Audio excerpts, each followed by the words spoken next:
My name is Daniel Ross, and at 42, I thought I had life figured out. Single father to my 12-year-old daughter, Emma. Working as a project manager at Henderson Marketing, keeping our heads above water. Nothing fancy, just steady. My boss, Claire Mitchell, was 38 and brilliant. Sharp as they come, always perfectly composed, the kind of woman who commanded respect the moment she walked into a room. We'd worked together for 3 years, and I'd never seen her anything less than professional. That Friday, the evening changed everything. The company holiday party was winding down when I noticed Claire standing alone by the bar, swaying slightly. Her usual grace had given way to something fragile. Most people had already left, and those remaining were too caught up in their own conversations to notice. I approached carefully. "Ms. Mitchell, are you all right?" She looked at me with unfocused eyes. "Daniel. Always reliable, Daniel?" Her words came out thick, unsteady. "Do you know what it's like to be alone? To have everything except what matters?" This wasn't my boss talking.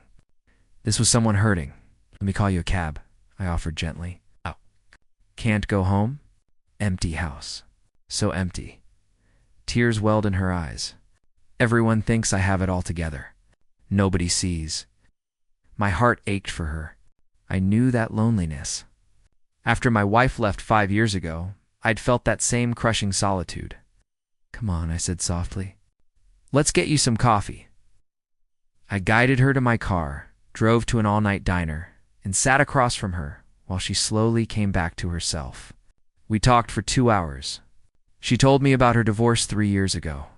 How she'd thrown herself into work to avoid feeling anything. How success had become her armor against connection. I shared my own story about raising Emma alone. About learning that strength sometimes means admitting you need help. When I finally drove her home, she squeezed my hand. "Thank you for seeing me as human tonight." Monday morning, I walked into the office expecting awkwardness, maybe pretended amnesia about Friday night. Instead, Claire called me into her office first thing. She stood as I entered.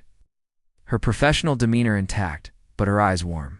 "Daniel, please sit." My pulse quickened. Was I about to be let go for knowing too much?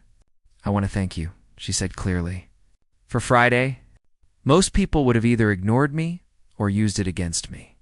You showed me kindness when I was vulnerable, and you treated me with dignity." I felt relief wash over me. "We all have moments, Ms. Mitchell." "Claire," she corrected. "And yes, we do.